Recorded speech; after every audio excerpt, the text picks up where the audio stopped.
પીવાના પાણી માટે વલખા હતા, આજે ઉનાળાની અંદર પણ આ સુજલમ સુફલમ કેનાલની અંદર પાણી સાહેબ ભરાયું છે, એ આપની આ મહેનત દિગ્દ્રષ્ટિના કારણે થયું છે. અને આ વાત સાથે સંમત હોય તો બે હાથ ઊંચા કરીને તાલી પાડો, નહીતર કહેશે કે શંકરભાઈ એકલા બોલે છે. ચાલુ રાખો તાલી બધા. આ એટલા માટે બસ, આ એટલા માટે હું કહું છું કે એટલું જ નહીં, તે પછી 5,000 કરોડ રૂપિયાના ખર્ચે પીએમ નું બોલવાનું બાકી. બનાસકાંઠા, પાટણ અને વાવથરા જિલ્લાના ગામોમાં જે નર્મદાનું પાણી ના પહોંચ્યું હોય તે ગામો સુધી પાઇપલાઇનથી તળાવો ભરવા માટેની યોજના પણ મંજૂર કરી અને કેટલીક યોજના તો કાર્યરત કરી દીધી. પહેલા એ કહેતા, મને યાદ છે, આજે મારે જાહેરમાં કહેવું પડશે કે સાહેબ એ વખતે વીજળી માટે આંદોલન ચાલતા અને ત્યારે એટલા બધા કેટલાક લોકો તો એ પ્રમાણે બોલતા કે ત્યારે મનની અંદર આપણું કાળજું કપાતું.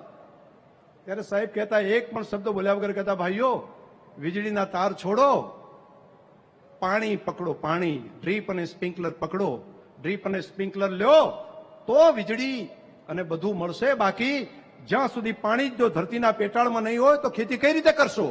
ત્યારે નહોતું સમજાતું, પરંતુ હવે બધા પ્રજાજનોને સમજ્યું કે સાહેબ આપ કેટલાય દશકો પહેલા વાતો જોઈ શકો છો, કેટલાય સોયકા પહેલાની વાત પછી શું થશે તેની પણ દ્રષ્ટિ આપને છે. એટલે આપે અમને યોગ્ય દિશા આપી હતી અને આજે પૂરા ભારતની અંદર સૌથી વધારે ડ્રીપ અને સ્પ્રિંકલરનો ઉપયોગ કરી માઇક્રો ઇરિગેશન કરવાનું કામ આપણી ધરતી એના કારણે કરી રહી છે. મોદી સાહેબે આ દ્રીક દ્રષ્ટિ સાથે આપણને દિશા આપી હતી, એના કારણે થઈ શક્યું. આપણને ઘણું બધું આપ્યું છે. ગોબર એ ગોબર નહીં, ગાયનું છાણ, એમાંથી ગોબર નહીં, ગોબર ધન છે, એ વેસ્ટ નહીં વેલ્થ છે. આ વાત આપી, એક પણ રૂપિયાની રોયલ્ટી લીધા વગર આઈડિયા આપ્યો બનાસને, અને બનાસ ડેરીના માધ્યમથી આજે 3 બાયો સીએનજી કમ્પ્રેસ ગેસ એના માધ્યમથી અત્યારે ગાડીઓ ગાયના ગોબરમાંથી ગાડીઓ ચાલી રહી છે. આ દ્રષ્ટિ આપવાનું કામ અને મદદ કરવાનું કામ આપણા મોદી સાહેબે કર્યું, તેના કારણે આ કામ કરી શક્યા. અને ભરોસો આપું છું કે સાહેબ હજુ નજીકના જ આ જ વર્ષની અંદર અમે નવા બીજા 3 બાયો સીએનજી પંપ અહીંયા આગળ કરીને ખેડૂતો, પશુપાલકોને ગોબરમાંથી પણ વધારે પૈસા મળતા થાય તેવું કામ પણ અમે આપના માર્ગદર્શનની અંદર કરીશું. આ કામ એટલી જ વાત નહીં, આપણું રણ, આપણું સોયગામ એને બોર્ડર ટુરિઝમ તરીકે ડેવલપ કરવાનું કામ આપણા મોદી સાહેબે કર્યું. અને આજે દેશભરની અંદરથી ને બહારથી પણ ટુરિસ્ટો આવી અને આપણી બોર્ડર જોઈ રહ્યા છે. અહીંયા રોજગારીની તકો આદરણીય મોદી સાહેબે આપણા માટે અહીંયા આગળ ઉભી કરાવી. શિક્ષણનું પ્રમાણ સાવ ઓછું હતું અને એ વખતે ગામડે ગામડે ફરીને આંગળી પકડીને આપણી દીકરીઓ ભણે એ માટેનું કામ ધોમ ધકતા તડકાની અંદર પણ ત્યાં જઈને અમને કરાવરાયું. અને આજે 100% નામાંકન અને દીકરીઓને ભણવાનું કામ પણ ચાલ્યું. અને મારે સાહેબને રાજીપા સાથે કહેવું પડે કે આપે જે બીજ રોપ્યું હતું એના કારણે કરીને ગુજરાતનો સૌથી પાછળ ગણાતો જે બનાસકાંઠા જિલ્લો હતો, સાહેબ આ વખતે 10મા ધોરણમાં સૌથી પહેલો નંબર આપણો બનાસકાંઠા, આ વાવથરા જિલ્લો આવ્યો છે. એ આપણી મહેનતના કારણે થયું છે. સાહેબ દરેક કામની અંદર આજે સૌથી વધારે ડોક્ટરો તૈયાર કરવાનું કામ એ આ બનાસકાંઠા જિલ્લાની અંદર થઈ રહ્યું છે. સાહેબ એ તે વખતે આપણે આંગળી પકડીને દીકરા દીકરીઓને જે સ્કૂલે મૂક્યા હતા તેના કારણે થયું છે. એટલા માટે સાહેબ અમારે તમારો આભાર માનવો જ પડે. મારી તમને આ વાત કરવા બેસું ને તો હજુ તો ઘણો બહુ સમય જાય, પરંતુ મારે આપ સૌને વિનંતી કરવી છે કે મોદી સાહેબને કોઈ, ઘણા કહે છે મોદી સાહેબ ક્યાં રહે છે, તો મોદી સાહેબ દિલ્હીમાં નહીં, અહીંયા બેઠેલા લોકોના દિલમાં રહે છે, બધાના હૃદયની અંદર, એક એક વ્યક્તિના દિલમાં રહે છે. અને જો આ વાત મારી સાથે જો તમે સંમત હોય તો આ મીડિયાની હાજરીમાં, આટલા બધા લોકોની હાજરીમાં તમે કેટલો મોદી સાહેબને પ્રેમ કરો છો. એમને કોઈ નાનકડી એક કાંકરી એમના ઉપર પડે છે તો એ કાંકરી એમને નથી વાગતી, કરોડો કરોડો દેશવાસીઓના હૃદયની અંદર ચૂંટે છે, અહીંયા આગળ આપણને વાગે છે.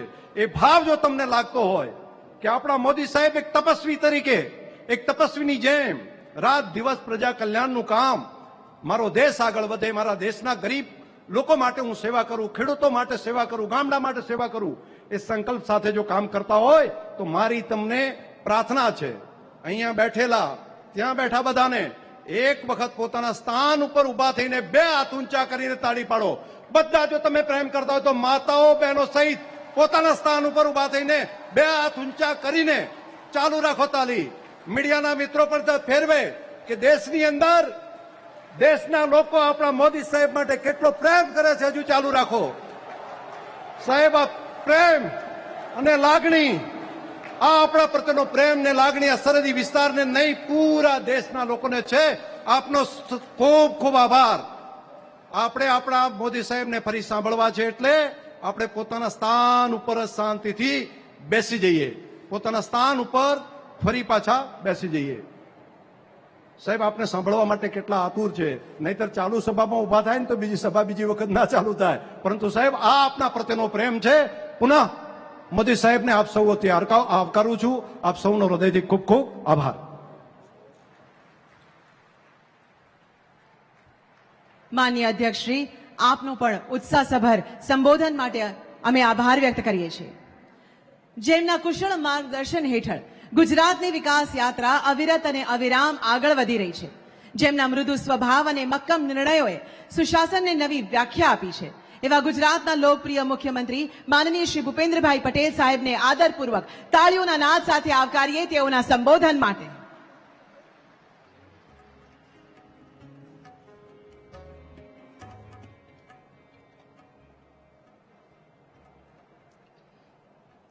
વિકસિત ભારત વિકસિત ગુજરાત અંતર્ગત વિવિધ વિકાસલક્ષી પ્રકલ્પોના લોકાર્પણ અને ખાતમુહૂર્ત પ્રસંગે આપણી સૌની સાથે મંચ ઉપર ઉપસ્થિત વિશ્વના સૌથી લોકપ્રિય નેતા અને યશસ્વી વડાપ્રધાન શ્રી નરેન્દ્રભાઈ મોદી સાહેબ, ગુજરાત વિધાનસભાના અધ્યક્ષ શ્રી શંકરભાઈ ચૌધરી, મારા સાથી નાયબ મુખ્યમંત્રી શ્રી હર્ષભાઈ સંઘવી,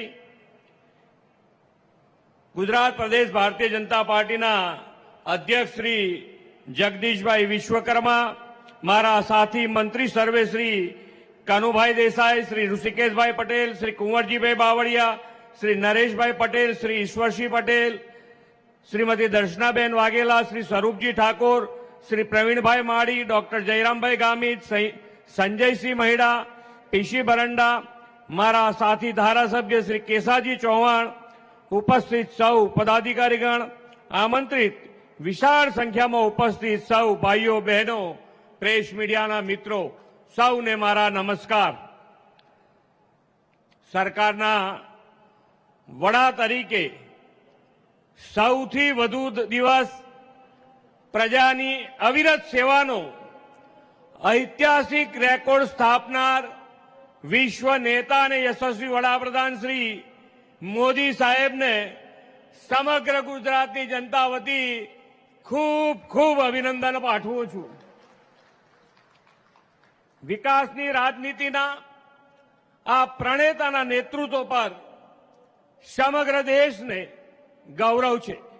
આજે યુદ્ધની જે સ્થિતિ ઊભી થઈ છે તેનાથી વિશ્વના દેશો ચિંતામાં છે, પરંતુ આપણને સૌને વિશ્વાસ અને ભરોસો છે કે શ્રી મોદી સાહેબની લીડરશીપમાં ભારત આ વિકટ સ્થિતિમાં પણ અડગ રહેવાનું છે. અનેક વિકસિત દેશો ઉર્જા સુરક્ષા અને પેટ્રોલ ડીઝલ ક્રૂડ ઓઇલના સંકટનો સામનો કરી રહ્યા છે, ત્યારે આપણા યશસ્વી વડાપ્રધાન શ્રી મોદી સાહેબે દેશના સામાન્ય માનવીઓના હિતનો વિચાર કર્યો છે. પેટ્રોલ અને ડીઝલ પરની એક્સાઇઝ ડ્યુટી ઘટાડવાનો ઐતિહાસિક નિર્ણય કરીને તેમણે દેશવાસીઓને મોટી રાહત આપી છે. એટલું જ નહીં, વિકાસની યાત્રામાં પણ કોઈ રૂકાવટ ના આવે તેવો રાષ્ટ્રહિત પ્રથમનો ભાવ રાખ્યો છે. એ અવિરત વિકાસ યાત્રાને નવરચિત સરહદી જિલ્લા વાવ-થરાદની ધરતી પરથી વધુ ગતિ આપવા તેઓ આપણી વચ્ચે પધાર્યા છે. આદરણીય શ્રી મોદી સાહેબે સરહદી અને છેવાડાના ગામોને પહેલા ગામ ગણીને વિકાસની મુખ્ય ધારામાં લાવવાની નેમ પાર પાડી છે. ગુજરાતને તેમના નેતૃત્વ અને માર્ગદર્શનનો લાભ અઢી દાયકા કરતા વધુ સમયથી મળતો આવ્યો છે. આ ઉત્તર ગુજરાત સહિત બધા જ અગાઉ પાણી, વીજળી, શિક્ષણ, આરોગ્ય, રોડ રસ્તા કનેક્ટિવિટી જેવી મૂળભૂત જરૂરિયાતોની જે પરિસ્થિતિ હતી તે આપણાથી અજાણ નથી. વાળ ઉટાણે વીજળી ન હોય, પાણી માટે બહેનોને ગામના ગામ સુધી માથે બેડા લઈને જવું પડે, આરોગ્યની સારવાર માટે કોઈ સુવિધા નહીં, રોડ રસ્તા પણ કાચા હતા. આદરણીય મોદી સાહેબે આ સ્થિતિ બદલવાનો નિર્ધાર કર્યો અને જ્યોતિર્ગ્રામ યોજના, સૌની સુજલામ સુફલામ યોજના, વોટર ગ્રીડ, નમો શક્તિ એક્સપ્રેસવે, 4 લેન 6 લેન હાઈવે જેવી સુવિધાઓથી લોકોનું ઇઝ ઓફ લિવિંગ વધાર્યું છે. એટલું જ નહીં, વિકાસના કામો માટે નાણાંની કોઈ કમી ન રહે તેવું ફાઇનાન્શિયલ મેનેજમેન્ટ પણ કર્યું છે. એક વખત હતો આખા રાજ્યનું બજેટ 38,000 કરોડ હતું. આજે એક જ દિવસમાં 20,000 કરોડના વિકાસના કામોની આપણને ભેટ મળવાની છે. શ્રી મોદી સાહેબે શહેરો અને ગામોના અદ્યતન વિકાસની નેમ રાખી છે.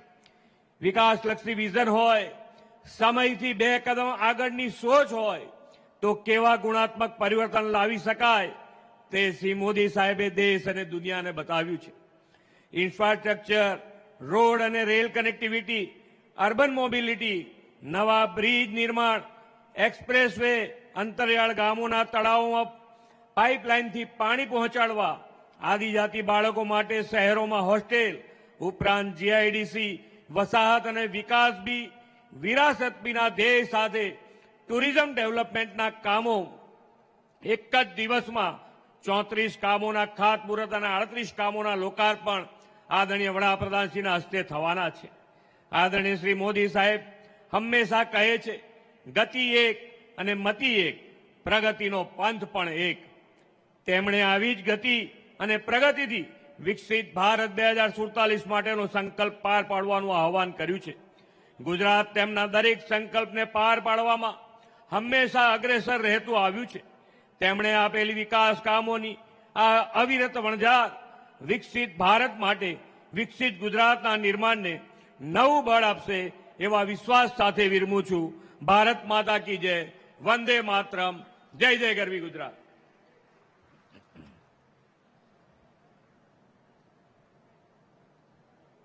આપના માર્ગદર્શક ઉદ્બોધન અને પ્રેરણાત્મક શબ્દો બદલ માન્ય મુખ્યમંત્રી સાહેબ, અમે પણ આપનો ખૂબ ખૂબ આભાર માનીએ છીએ.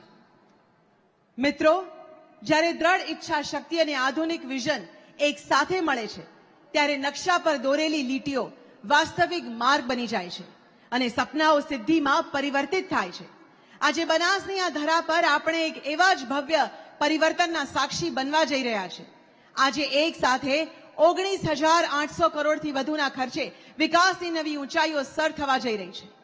જરા વિચારો, આપણી આધુનિક ધરા જ્યાં નેશનલ હાઈવે અને ભવ્ય ફ્લાયઓવર્સ કનેક્ટિવિટીને નવી ગતિ આપશે, જ્યાં રેલવે લાઇનનું ડબલિંગ અને ગેજ કન્વર્ઝન છેવાડાના માનવીને મુખ્ય પ્રવાહ સાથે જોડશે. માત્ર રસ્તા જ નહીં, જળ વિકાસના કામો જે પર્યાવરણ અને પ્રગતિનો સમન્વય છે અને હજારો પરિવારો માટે પાકા આવાસની ભેટ જે સામાન્ય માનવીના માથે સન્માનની છત આપે છે. હું માનનીય પ્રધાનમંત્રી શ્રી નરેન્દ્ર મોદી સાહેબને અત્યંત આદરપૂર્વક વિનંતી કરીશ કે સાહેબ, આપ રિમોટનું બટન દબાવી રોડ, રેલ, જળ, આવાસ વગેરેના 19,800 કરોડના વિશાળ પ્રકલ્પોનું લોકાર્પણ અને ખાતમુહૂર્ત કરી તેને રાજ્ય અને દેશની જનતાની સેવામાં સમર્પિત કરશો.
आजादी के 100 साल ऐसे मनाएंगे कि दुनिया में विकसित भारत का झंडा फहरता होगा।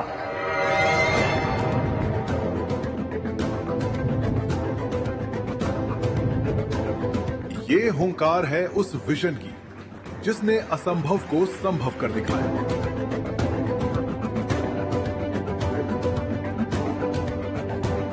ये संकल्प है उस नेतृत्व का जिसने विकसित भारत को जन जन का मिशन बनाया। गुजरात के सपूत और देश के यशस्वी प्रधानमंत्री श्री नरेंद्र मोदी जी की विजनरी लीडरशिप और माननीय मुख्यमंत्री श्री भूपेंद्र भाई पटेल के प्रयासों से गुजरात के सीमावर्ती एवं नवनिर्मित जिले वाव थराद से आज 19,800 करोड़ रुपए से अधिक की परियोजनाओं का शिलान्यास और लोकार्पण होने जा रहा है। केंद्र सरकार और राज्य सरकार के साझा प्रयासों से गुजरात की खुशहाली और बढ़ने जा रही है, जिसमें अहमदाबाद धोलेरा और अन्य रोड इंफ्रा प्रोजेक्ट से कनेक्टिविटी और तेज होगी। साथ ही गुजरात की क्लीन ऊर्जा शक्ति को विस्तार मिलने जा रहा है। कसारा दातीवाड़ा पाइपलाइन से अब बनास के हर खेतों तक मां नर्मदा का नीर पहुंचेगा। वहीं रेल नेटवर्क का ये कायाकल्प उत्तर गुजरात के साथ पूरे गुजरात के नागरिकों के सफर को और भी सुगम, तेज और आरामदायक बनाएगा। विकास का ये उत्सव जन कल्याण का महोत्सव है।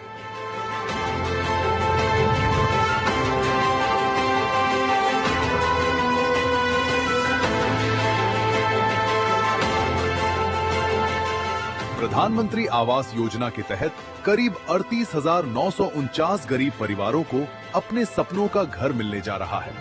इतना ही नहीं, शहरी विकास वर्ष 2025 से 26 के तहत 30,000 करोड़ रुपए के ऐतिहासिक बजट के साथ गुजरात के शहरों की सूरत बदल रही है।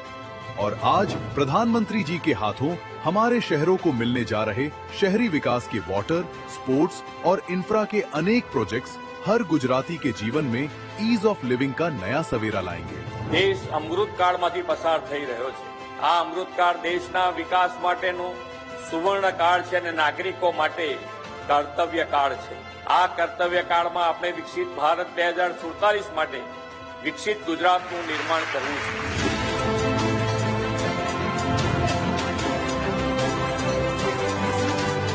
आज वाव थराद की ये धरती विकसित गुजरात की अनेक संभावनाओं का प्रवेश द्वार बन रही है और गुजरात का एक लक्ष्य, एक प्रण, एक ही मिशन है, विकसित गुजरात से विकसित भारत का निर्माण। जय हिंद, जय जय गरवी गुजरात। આજે જ્યારે આ તમામ પ્રકલ્પો જનતાની સેવામાં સમર્પિત થયા છે, ત્યારે વિકાસની આ તેજ રફતાર માટે આપણે સૌ તાળીઓની ધ્વનિથી ફરી એકવાર માનનીય પ્રધાનમંત્રી શ્રીનો ખૂબ ખૂબ આભાર માનીએ। और अब आज का वह क्षण जो केवल रेल सेवा के शुभारंभ का नहीं बल्कि उत्तर गुजरात की आकांक्षाओं को नई रफ्तार देने का ऐतिहासिक पल है। खेड़ ब्रह्मा से हिम्मतनगर होते हुए असारवा तक चलने वाली ये ट्रेन अब दूरी ही नहीं, दिलों और अवसरों की खाई भी कम करेगी। हर स्टेशन पर विकास, विश्वास और समृद्धि की नई किरण लेकर पहुंचेगी। इसी गौरवपूर्ण क्षण में मैं विनम्रता पूर्वक आमंत्रित करती हूं माननीय प्रधानमंत्री जी को कि वे इस ट्रेन को हरी झंडी दिखाकर एक नए युग की इस ऐतिहासिक यात्रा का शुभारंभ करें।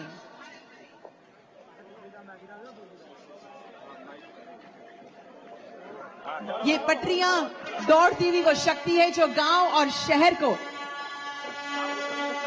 एक सूत्र में बांधते हुए नए सपनों को दिशा देगी। और ये ट्रेन चल पड़ी अपनी यात्रा पर। आज राष्ट्र को समर्पित ये 3 प्रमुख रेल मार्ग, चाहे वो हिम्मतनगर खेड़ ब्रह्मा हो, जामनगर कानूलुस हो या गांधीधाम आदिपुर, ये आधुनिक भारत के संकल्पों की सिद्धि है। बनास की इस वीर धरा से विकास का एक नया शंखनाद हुआ है। आइए तालियों के साथ आभार व्यक्त करें फिर से एक बार माननीय प्रधानमंत्री जी का। देवियों और सज्जनों, आज का यह मंच, यह भव्य अवसर, यह विकास यात्रा, यह बनास की भावनाओं की गाथा सुना रही है, जिसने संघर्ष भी देखा और परिवर्तन भी। आज इस धरती पर ऐसा एक व्यक्तित्व उपस्थित है जिन्हें मां अंबा के प्रति अटूट आस्था और श्रद्धा है, जिनका इस माटी से रिश्ता केवल नेतृत्व का नहीं बल्कि भावनाओं और समर्पण का है। जिन्होंने यहां सपनों के बीज बोए और उन्हें वट वृक्ष बनते देखा, आज वे विश्व के सबसे लोकप्रिय नेता हैं। लेकिन हमारे लिए आज भी वही आत्मीय नरेंद्र भाई है।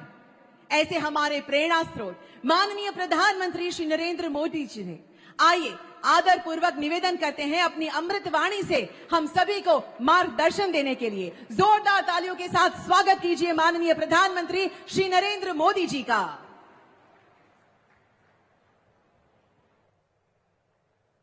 भारत माता की કેમ આવો અવાજ આવ્યો આજે? ભારત માતા की, भारत माता की। कार्यक्रम में उपस्थित मुख्यमंत्री श्री भूपेंद्र भाई, गुजरात विधानसभा के स्पीकर शंकर भाई, उप मुख्यमंत्री भाई हर्ष संघवी, गुजरात सरकार के सभी मंत्रीगण, विधायक साथी અને બનાસકાંઠા, વાવ, થરાદ, ઉત્તર ગુજરાત, આ મારા વાલા ભાઈઓ અને બહેનો, આજે આ મારી માવડીઓ એટલી મોટી સંખ્યામાં આવી છે, આ માતાઓ બહેનો એટલી મોટી સંખ્યામાં આવી છે, આ માતાઓ બહેનોને મારા વિશેષ પ્રણામ।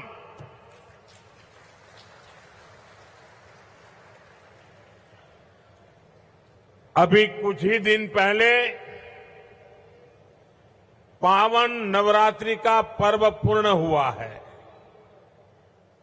ये मां अंबा जी की कृपा ही है कि मुझे उनके चरणों में आज आने का सौभाग्य मिला है।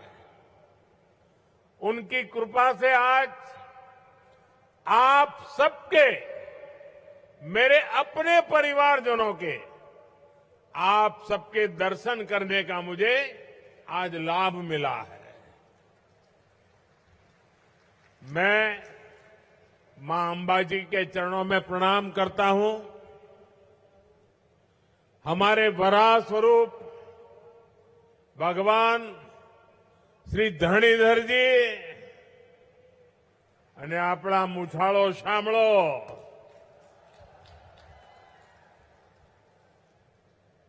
मैं उन्हें भी आज श्रद्धापूर्वक प्रणाम करता हूं।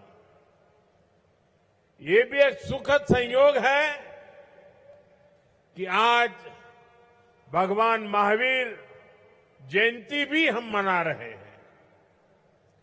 हमारा एक क्षेत्र अनेकों जैन तीर्थों की धरती है। मैं भगवान महावीर को प्रणाम करता हूं और आप सभी को पवित्र महावीर जन कल्याणक दिन की महावीर जयंती की बधाई भी देता हूं। साथियों, आज मेरा मन एक और बात से प्रसन्न है। जब मैं यहां आया तो पहली बार मेरा विमान सीधे डीसा एयरबेस पर लैंड हुआ।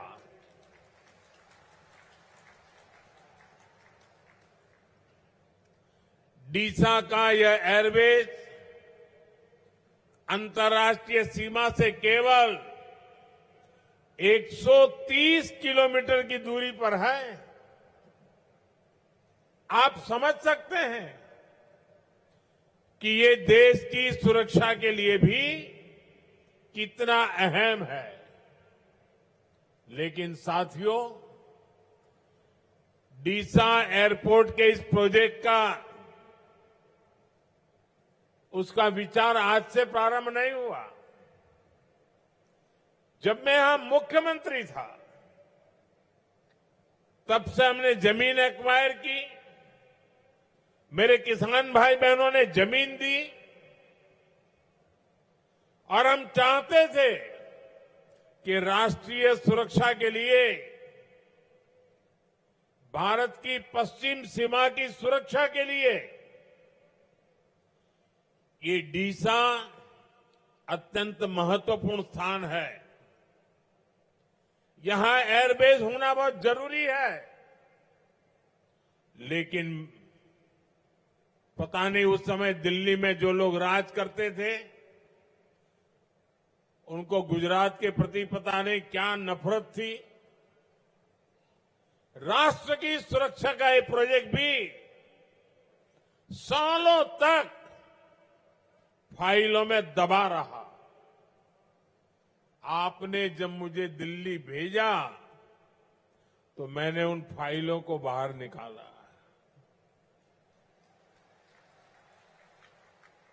और आज उसका परिणाम है कि एयरफोर्स का एक बहुत बड़ा बेस अब हमारे डीसा से जुड़ गया है। अरे सिर्फ हवाई पट्टी नहीं होती है, उसके कारण बहुत एक्टिविटी यहां होने वाली है। बहुत बड़ी मात्रा में जवान यहां रहने वाले हैं। इस क्षेत्र के विकास में इसका बहुत बड़ा योगदान होने वाला है। लेकिन ये विलंब जो हुआ वो दिल्ली में उस समय जो कांग्रेस की सरकार थी उसके कारण हुआ, उसके रवैये के कारण हुआ। और राष्ट्रीय सुरक्षा के प्रति इतनी उदासीनता देश कभी भी माफ नहीं करता है। ये हमारी सरकार है जिसने डीसा एयरपोर्ट के काम को प्राथमिकता पर पूरा करवाया। और आज ये एयरपोर्ट इस क्षेत्र के लिए विकास का एक बड़ा माइलस्टोन भी बन रहा है और देश की एक बहुत बड़ी स्ट्रेटेजिक ताकत भी है। मैं इस एयरपोर्ट के इस क्षेत्र को फिर से आप सबको बधाई देता हूं।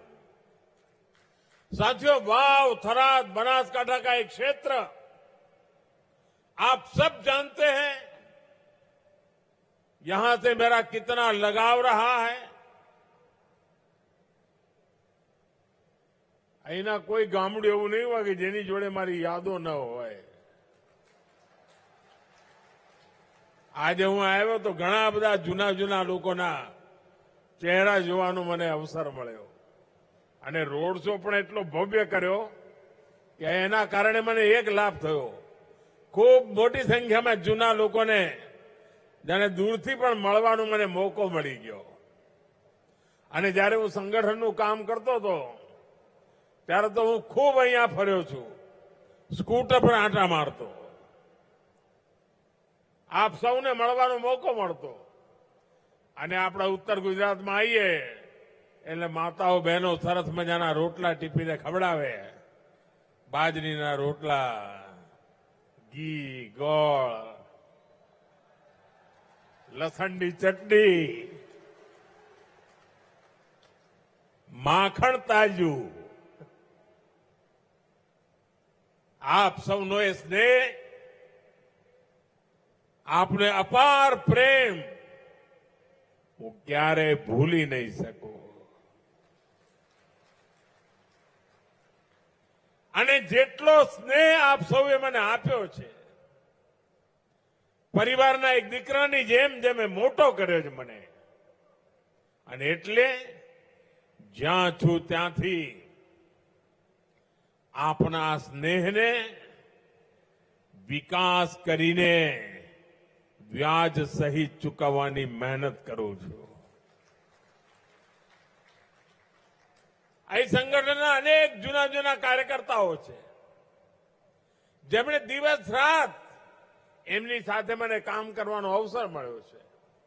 અનેક વડીલો હવે રહ્યા નથી પણ એમની સાથે મને ઘણું બધું શીખવાનું મળ્યું છે। એવા બધા સાથીઓ આજે ભાજપાના કાર્યકર્તાઓની એક નવી પેઢી આખી મારી સામે છે। અને આવી સફળ પેઢી હોય ને તો આપણને જીવનમાં કંઈ કર્યાનો સંતોષ થતો હોય છે। मैं देख रहा हूं आज हमारे युवा कार्यकर्ता संगठन के कामों को उसी कुशलता के साथ आगे बढ़ा रहे हैं। ये कार्यक्रम, ये रैली, इसका संयोजन इतनी बड़ी संख्या में आप सबकी यहां उपस्थिति, ये इसका सबूत है। હું અહીંયા બંને ખૂણામાં ગયો, મને એમ કે દૂર દૂર સુધી એકવાર હાથ તો હલાવું, પરંતુ મારી નજર જ્યાં પહોંચે એનાથી પણ દૂર દૂર લોકો બેઠેલા છે, બીજા મોટા ભાગના લોકો બહાર ઉભેલા છે। बनासकांठा के अलावा पाटण, महसाणा समेत कई जिलों के लोग भी आज मुझे उनके दर्शन करने का मौका मिला। मैं आप सबका इसके लिए बहुत बहुत अभिनंदन करता हूं। खास કરીને હું મારી માતાઓ બહેનોને ફરી એકવાર પ્રણામ કરું છું। साथियों, आज से 25 साल पहले आपने मुझे बनासकांठा और इस क्षेत्र के विकास का दायित्व सौंपा था। मैं जब तक गुजरात में रहा, मैंने इस काम को मिशन मोड में किया, हो सके उतना गुजरात को आगे बढ़ाया। दशकों से आपको जो परेशानियां हो रही थी, जो इस क्षेत्र की उपेक्षा हो रही थी, उन सारी कठिनाइयों का अंत हुआ। विकास की अपेक्षाएं एक के बाद एक पूरी होती गई। मुझे गर्व है, यहां विकास का जो सिलसिला शुरू करने का सौभाग्य मुझे मिला था, जो अनवरत जारी है, और 2014 के बाद से तो इसमें डबल इंजन की सरकार की ताकत भी शामिल है। आज भी यहां केंद्र और राज्य की करीब 20,000 करोड़ रुपए की परियोजनाएं शुरू हो रही है। 20,000 करोड़ रुपया। इस प्रोजेक्ट से इस पूरे इलाके की तस्वीर बदलेगी। ऊर्जा, सड़क, रेलवे और हाउसिंग सेक्टर से जुड़े ये प्रोजेक्ट यहां के जीवन को एक नई गति देंगे। मैं इन सभी विकास कार्यों के लिए वाव, थराद, बनासकांठा और पूरे गुजरात को बहुत बहुत बधाई देता हूं। साथियों, आज रोड इंफ्रास्ट्रक्चर से जुड़े जिन प्रोजेक्ट्स का शिलान्यास हुआ है, इनसे पूरे नॉर्थ गुजरात को गति मिलेगी। यहां नए अवसर पैदा होंगे। ईडर से वडाली बाईपास तक 4 लेन हाईवे का निर्माण और धौलावीरा से सांतलपुर तक हाईवे के अपग्रेडेशन का काम, ये गांवों को बाजार से, किसानों को नए अवसरों से और युवाओं को रोजगार से जोड़ेंगे। अहमदाबाद धौलेरा एक्सप्रेसवे, ये पूरा कॉरिडोर आज इस क्षेत्र को समर्पित किया गया है। जब इतनी बड़ी कनेक्टिविटी बनती है, तो उसके साथ साथ उद्योग भी आते हैं और निवेश भी आता है। साथ ही क्षेत्र की रेल कनेक्टिविटी को भी बेहतर किया गया है। हिम्मतनगर से खेड़ब्रह्मा तक का गेज कन्वर्जन हमारे उत्तर गुजरात के आदिवासी इलाके को नेशनल ब्रॉडगेज नेटवर्क से जोड़ता है।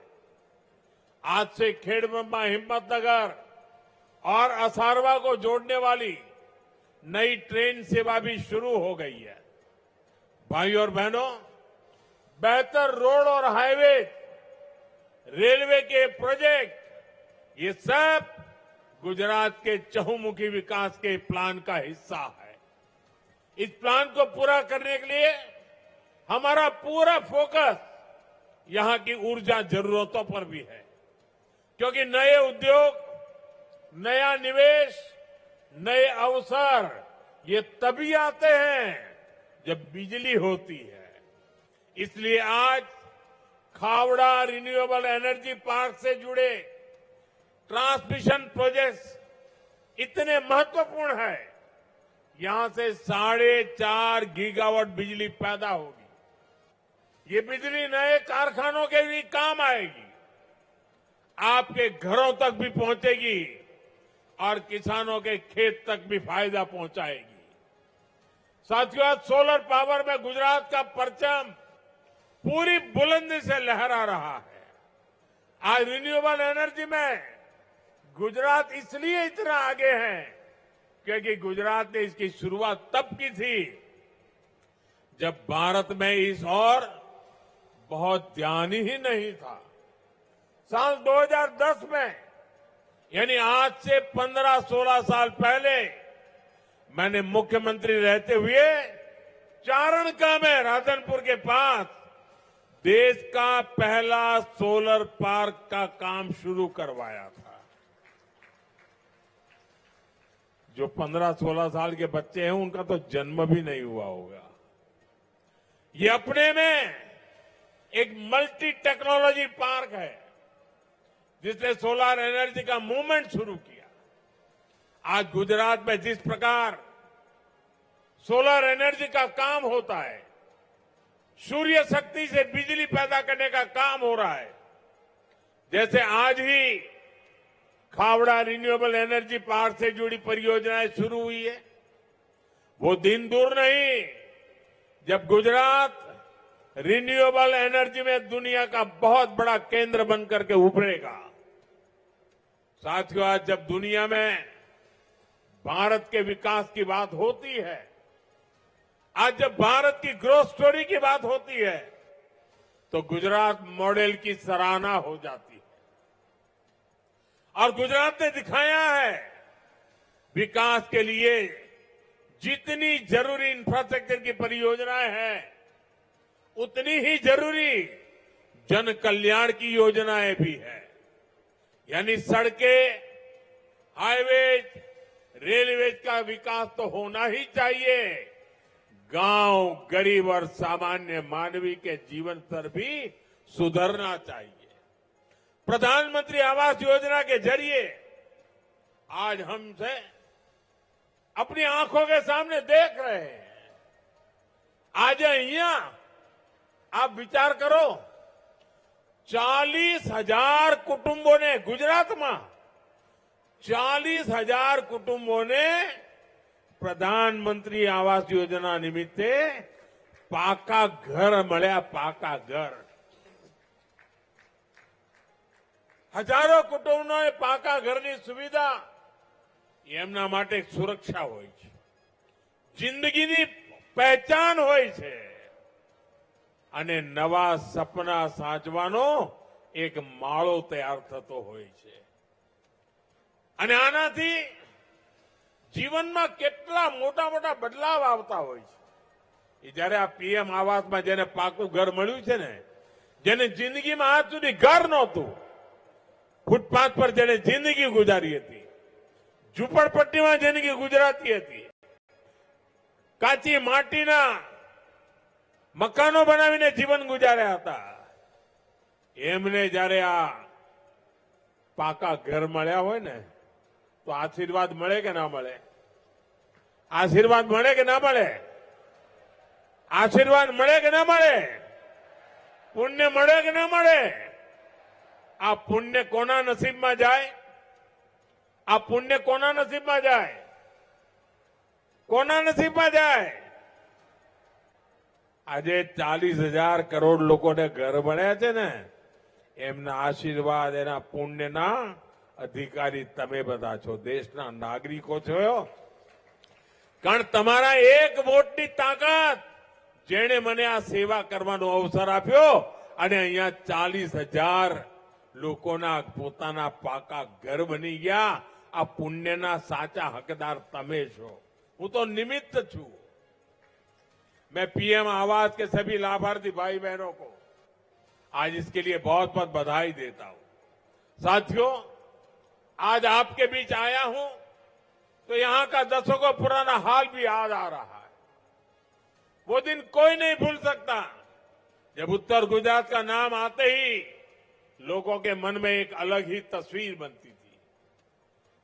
सूखा, दुष्काळ, अकाळ, પાણીની અછત, 10 વર્ષમાં 7 વર્ષ દુકાળ પડે, પાણી ભરવા માટે 3-3 કિલોમીટર માટલા લઈને જવું પડે, संघर्ष से भरा है जीवन और कांग्रेस सरकारों द्वारा हमारी निरंतर उपेक्षा। हमसे कौन भूल सकता है वो दिन जब कई कई किलोमीटर दूर से पानी लाना पड़ता था। घर की महिलाएं, बहन बेटियों का बहुत सारा समय पानी की व्यवस्था करने में खर्च हो जाता था। पानी की किल्लत के कारण किसानों को भी मेहनत का सही मूल्य नहीं मिलता था। पशुपालक भी अपने पशुओं के पानी और चारे की चिंता में रहते थे। ये समस्या लंबे समय से चली आ रही थी। આપણે પહેલા ઢોરવાળા ચાલે, ઉનાળો આવે ને એટલે ઢોરવાળા ચાલે અને સરકાર ઘાસ પહોંચાડે, પીવાના પાણીના સાંચા હોય। 2 દાયકા થઈ ગયા, બધું બંધ થઈ ગયું, ક્યાંય જોવા નથી મળતું, जरूरत नहीं। ये गुजरात के लोगों का जज्बा था कि हमने मिलकर अपनी मेहनत से नियति को बदलने का संकल्प लिया। हमने सुजलाम सुफलाम योजना के जरिए पानी की समस्या का समाधान किया। नर्मदा का पानी दूर दूर तक पहुंचने लगा, सिंचाई की नई व्यवस्था बनी।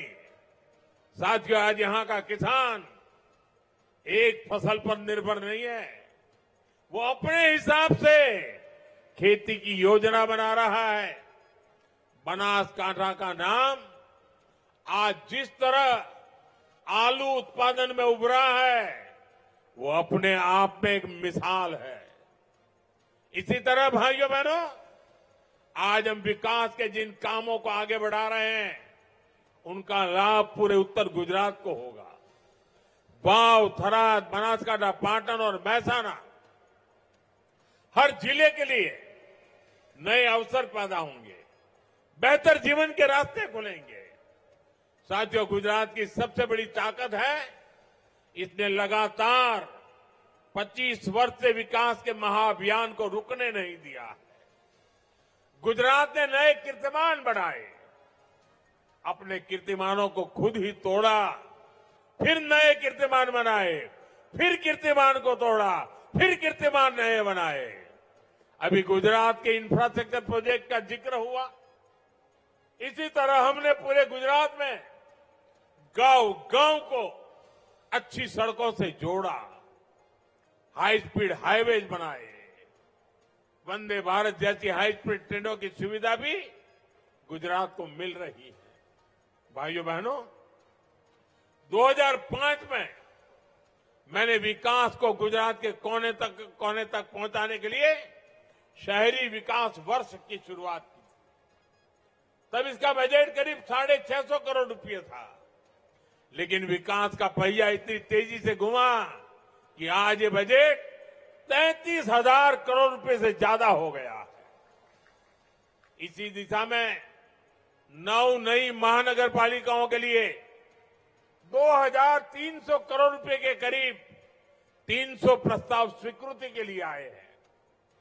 72 नगर पालिकाओं को अपग्रेड किया गया है। गुजरात सरकार ने इस साल प्रदेश का जो बजट पेश किया है, वो बजट भी 4 लाख करोड़ से ज्यादा का है। ये पैसा गांव, कस्बे और शहरों के कायाकल्प के लिए खर्च होगा। गांव गांव बेहतर सुविधाएं बनाई जा रही हैं, घर घर पाइप से पानी पहुंचाया जा रहा है। भाइयों बहनों, पंचायत से पार्लियामेंट तक जब तक आपका भरोसा बना रहेगा, विकास की सुपरफास्ट एक्सप्रेस को इसी रफ्तार से चलती रहेगी। साथियों, भारत की हमेशा से बड़ी ताकत रही है, मुश्किल समय, कितना ही कठिन समय क्यों ना आए, मुश्किल के समय हमारा देश एकजुट होकर खड़ा होता है। बीते कुछ समय से आप देख रहे हैं, दुनिया के कई देश युद्ध, अशांति और अस्थिरता से घिरे हैं। वेस्ट एशिया में जो हालत बने हुई है उनका असर पूरी दुनिया पर है। ऊर्जा जरूरतों की, डीजल, पेट्रोल और गैस की दिक्कत पूरी दुनिया में बढ़ गई है। ऐसे संकट में भी भारत ने हालातों को नियंत्रण में बनाए रखा है। इसके पीछे देश की सफल विदेश नीति और देशवासियों की एकजुटता की सफलता की ताकत है। लेकिन भाइयों बहनों, दुर्भाग्य देखिए, हमारे देश में कुछ राजनीतिक दल वैश्विक संकट के दौर में भी राजनीतिक रोटियां सेकने के बाज नहीं आ रहे। इसी सियासी षड्यंत्र में सबसे आगे कोई है तो कांग्रेस पार्टी है। आज जब देश को एकता और एकजुटता की जरूरत है, कांग्रेस के नेता देश को बांटने में लगे हैं। आज जब देश को भरोसे की जरूरत है, कांग्रेस भय और अफवाह फैलाने में लगी है। आज जब देश को संयम की जरूरत है, कांग्रेस लोगों को उकसाने में जुटी है। राजनैतिक गिद्धों की तरह कांग्रेस इंतजार में है कि कब देश परेशानी बढ़े और उसके बहाने उनको सियासी फायदा मिले। भाइयों बहनों, आज दुनिया के छोटे से लेकर बड़े सुपर पावर देशों तक में डीजल, पेट्रोल के दाम कहीं 10%, कहीं 20%, कहीं 25% प्रतिशत बढ़े हैं। लेकिन भारत इसका असर देश की जनता पर नहीं पड़ने दे रहा है। कांग्रेस को सहन नहीं हो रहा, इसलिए वो लगातार अफवाहें फैला रही है ताकि देश में डर का माहौल बने और लोग पेट्रोल पंपों और गैस एजेंसियों पर लाइन लगाकर खड़े हो, अव्यवस्था फैल जाए। उसे लेकर ये लोग दुष्प्रचार करें, ये इनकी मंशा है। साथियों, सत्ता से दूरी कांग्रेस पार्टी को बौखला कर देती है। अभी दिल्ली में हुई ग्लोबल एआई समिट में भी आपने देखा है, दुनिया भर के मेहमान यहां थे। दिल्ली की एआई समिट की पूरे विश्व में प्रशंसा हो रही थी, लेकिन कैसे विरोध के लिए कांग्रेस के लोगों ने अपने कपड़े तक फाड़ दिए। इनकी कोशिश थी कि दुनिया के सामने भारत की छवि खराब हो। आज के हालात में भी कांग्रेस भारत में नफरत करने वाली विदेशी ताकतों की भाषा बोल रही है। हमें कांग्रेस के इस षड्यंत्र से सावधान रहना है। साथियों, भारत किसी भी मुश्किल परिस्थिति का सामना डट करके कर सकता है। ये हमने कोरोना काल में भी दिखाया है। उसी तरह ये समय भी साथ रहने का है। हमें इस बात पर गर्व होना चाहिए, आज जब पूरी दुनिया केवल अपने बचाव में लगी है, भारत न केवल स्थिरता बनाए हुए है बल्कि विकास के रास्ते पर भी हर दिन आगे बढ़ रहा है। आज गुजरात में हुए हजारों करोड़ के विकास प्रोजेक्ट का लोकार्पण और शिलान्यास इसका एक जीता जागता उदाहरण है। मैं एक बार फिर आप सबको इन विकास कार्यों के लिए बहुत बहुत बधाई देता हूं। मैं देशवासियों के संयम, सहयोग और अनुशासन के लिए उनका भी बहुत बहुत धन्यवाद करता हूं। ये आवजो राम राम बधाने, ये आवजो राम राम। खूब आनंद થયો આજે તમને બધાને મળીને અને તમારા આશીર્વાદ લઈને હવે આગળ વધું છું। ખૂબ ખૂબ ધન્યવાદ।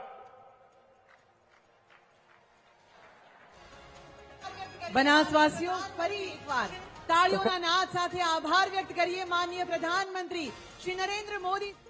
રોડના વિકાસ કાર્યોના લોકાર્પણ અને ખાતમુહૂર્ત કર્યા છે। પ્રધાનમંત્રી મોદીએ વાવથરાદ ખાતે આ લોકાર્પણ કર્યા છે અને તેઓએ કહ્યું છે કે આજે એક દિવસમાં